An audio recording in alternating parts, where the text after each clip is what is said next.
Germany had the strongest military in 1939. They nearly conquered all of Europe. But then everything fell apart because of terrible decisions that changed history forever. One choice turned Russia into their worst enemy. Another wasted millions on useless projects. And one decision threw away their best chance at victory. These weren't small errors. These were catastrophic failures that cost them everything. Here are the 21 dumbest moves Germany made and how each one sealed their fate. Invading the Soviet Union. Germany had a deal with Russia. They agreed not to fight each other. Everything was working fine for Germany. They controlled most of Europe. Resources were flowing in. Then, in June 1941, everything changed. Germany broke the deal. They sent over 3 million troops into Russia. The leaders thought they would win in 3 months. But Russia was massive. The winter came early and hit hard. German troops weren't prepared for the cold. Their equipment froze. Their supply lines broke down. This one choice turned their ally into their biggest enemy. It opened up a second front they couldn't handle. Millions of troops got stuck in Russia, and Germany never recovered. But that wasn't the only nation they made an enemy of. Declaring opposition on America. Japan struck Pearl Harbor in December 1941. America was angry at Japan, not at Germany. Germany could have stayed out of it. They had no reason to get involved. But 4 days later, Germany declared opposition on America anyway. Nobody forced them to do this. It was completely their choice. Their leader thought America was weak. He was wrong. America had factories, resources, and millions of fresh troops. They started sending supplies to Britain and Russia. They built tanks and planes faster than anyone expected. Within 2 years, American forces landed in Europe. Germany now faced enemies on 3 sides. The war became impossible to win. This decision brought the world's strongest industrial power against them. And while fighting everyone at once, they made another terrible choice about their best scientist. Losing Einstein and top scientists. Germany had some of the smartest scientists in the world. Einstein worked there. So did many other brilliant minds. These people could have built advanced weapons. They could have changed the war. But Germany's leader hated certain groups of people. He forced these scientists to leave the country. Einstein moved to America. Other top minds went to Britain. These scientists then worked for the other side. They helped America build the atomic superweapon. They developed radar systems. They created code-breaking machines. All the technology that helped defeat Germany. Germany lost its best minds because of hatred. Those same minds helped their enemies win. It was one of history's biggest own goals. But their problems with science didn't stop there. The V2 rocket waste.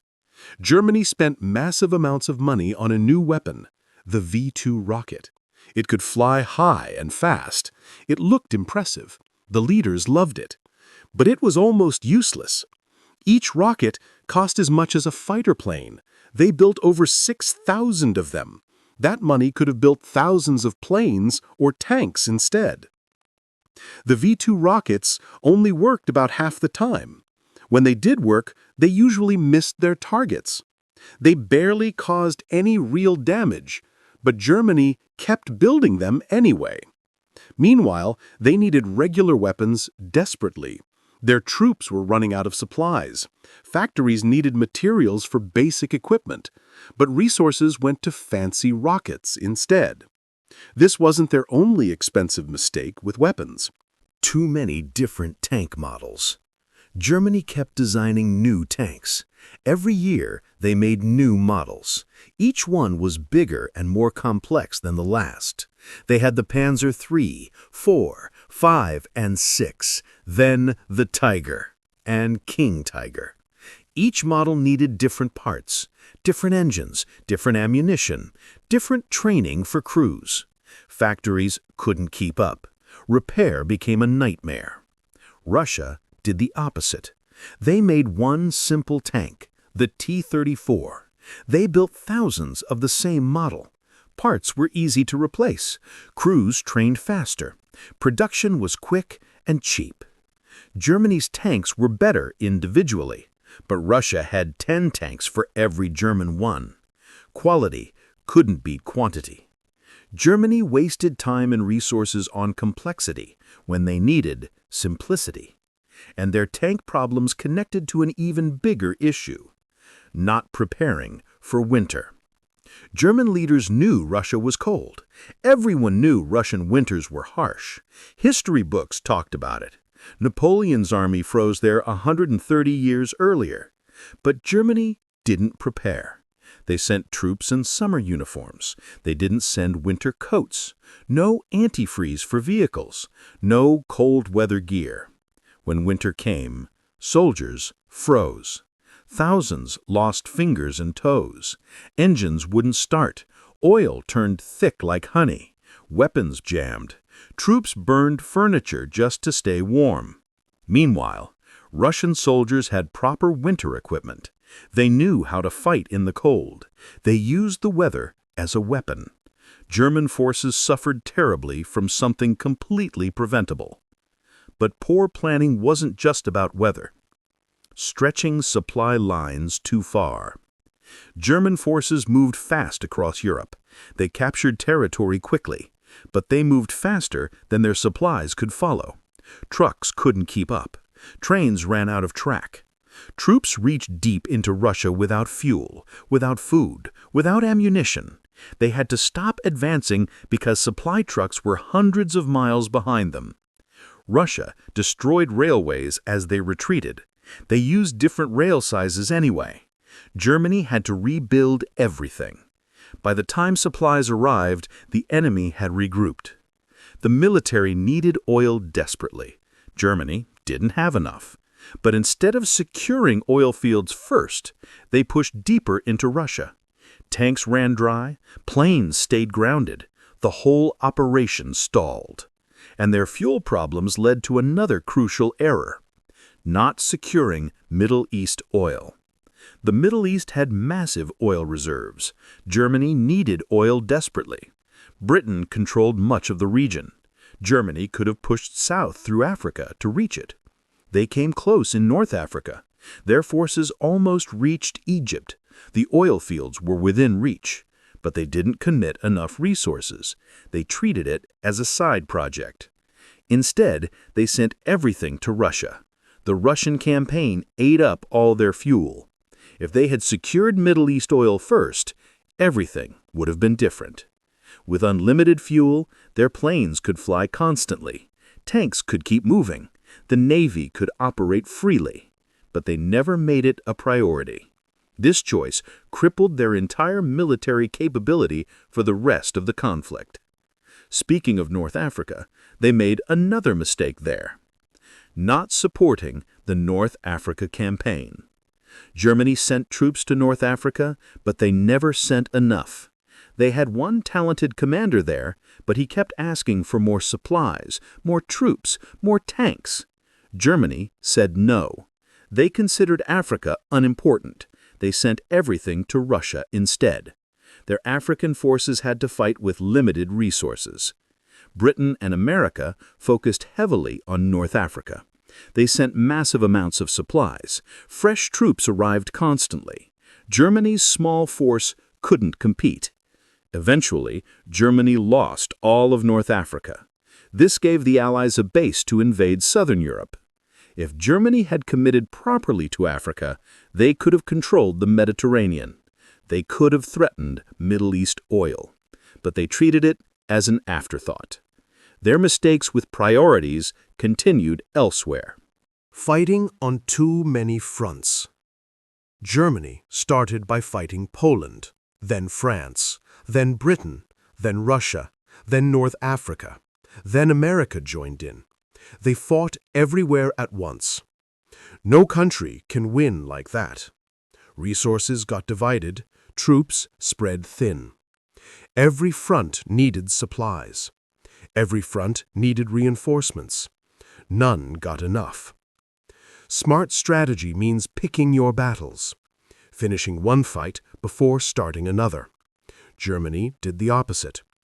They opened new fronts while old ones were still active. Russia alone needed millions of troops. The Western Front needed more. Africa needed support. The Navy needed resources. Everything competed for the same limited supplies. Germany couldn't maintain pressure anywhere because they tried to fight everywhere simultaneously. And one battle showed this problem perfectly. The Battle of Stalingrad. Obsession. Stalingrad was one Russian city. It had some factories, some strategic value, but nothing that justified what happened next. Germany's leader became obsessed with taking it. He sent hundreds of thousands of troops. The battle lasted 5 months. Both sides fought for every building, every street, every room. It became personal instead of strategic. Germany could have gone around the city. They could have cut it off. But no, they had to capture it directly. The battle turned into a meat grinder. Eventually, an entire German army got surrounded there. Over 300,000 troops trapped.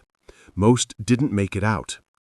This single battle destroyed Germany's best forces, all because of pride and obsession over one city's name. But stubborn decisions weren't limited to Russia. Not invading Britain when they could. In 1940, Germany controlled France. Britain stood alone. Their military had just evacuated from France.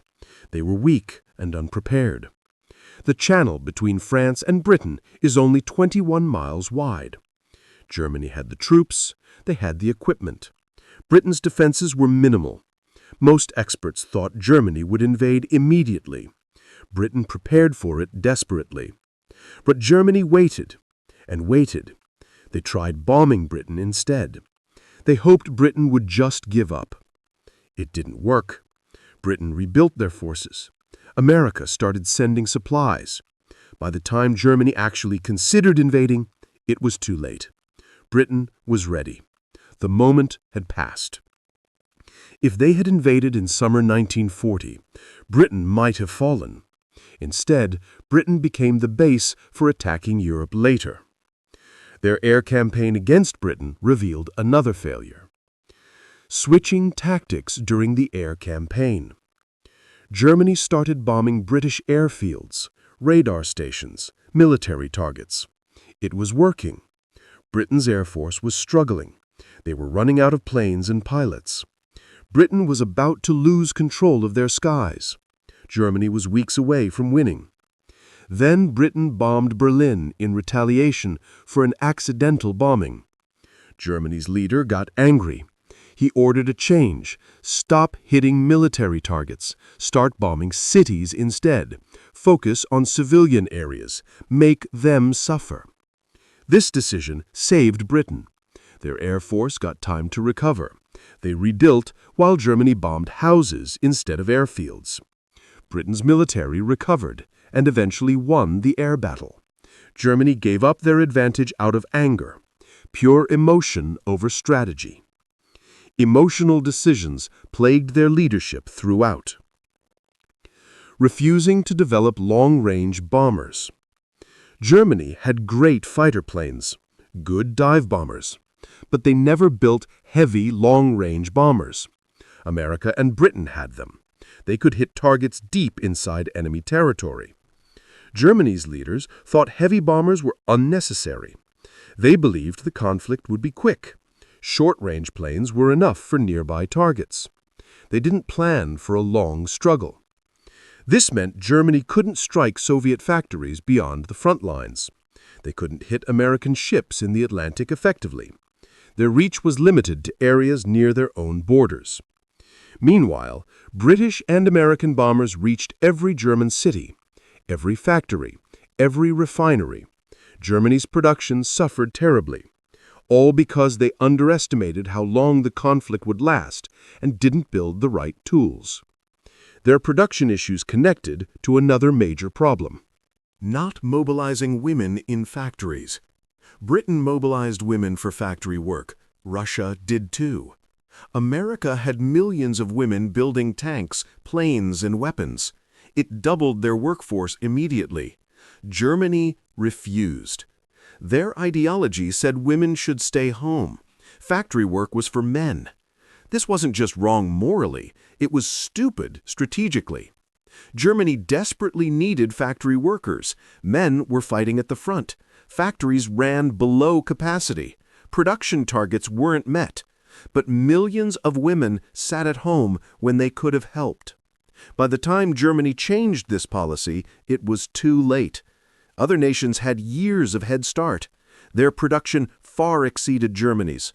This one ideological choice cost them millions of weapons and vehicles they desperately needed. Speaking of ideology affecting strategy, treating occupied populations terribly. When Germany captured territory, they could have gained allies. Many areas initially welcomed them as liberators. Some regions hated their previous leaders. Germany could have won hearts and minds. Instead, they did the opposite. They treated occupied populations horribly. Harsh measures everywhere. People were forced into labor. Resources were taken. Cruelty became policy. This turned potential allies into resistance fighters. People who might have cooperated instead formed underground movements. They sabotaged railways, attacked supply lines, provided intelligence to the Allies.